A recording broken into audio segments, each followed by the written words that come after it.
The Ministry of Justice in 2008 said that there were 200,000 children at any given time in this country had a parent in prison, and the majority were unidentified children.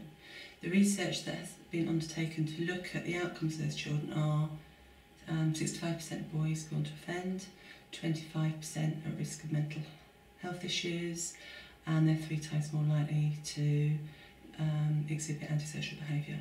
So actually in terms of those outcomes, later on for those children are pretty poor. So obviously you've got the separation and loss, the bereavement issue, but they actually have the social stigma around it, whereas in terms of losing a parent through death, you'd actually get more community support and resources.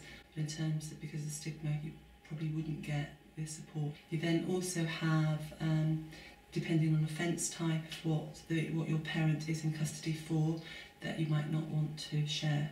So for instance, we've got children that we work with who have experienced their father being a sex offender, and actually in terms of how they're vilified by the community for themselves, so actually how difficult that is.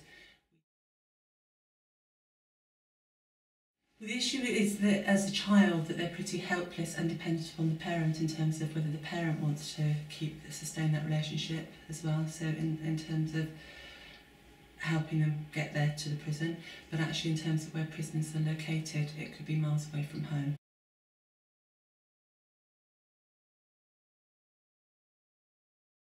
So that's the difficulty of going to visit as well, and then there's the cost implications of actually going to see their parent in prison.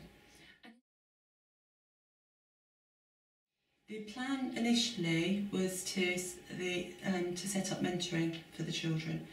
We started looking at that right at the beginning, but due to the complexities and difficulties of some of the children, that we actually haven't pursued that rigorously.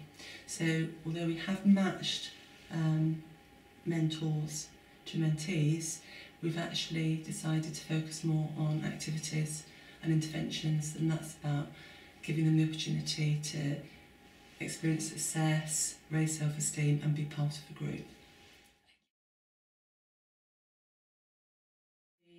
The support should be tailored to the child's needs, so it is about identifying what is the needs of those families, what is the need of that child and what support it is.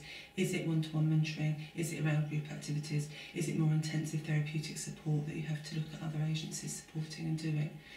And then we would support the child and the parent after the release of the parent, but up to 6 months from release.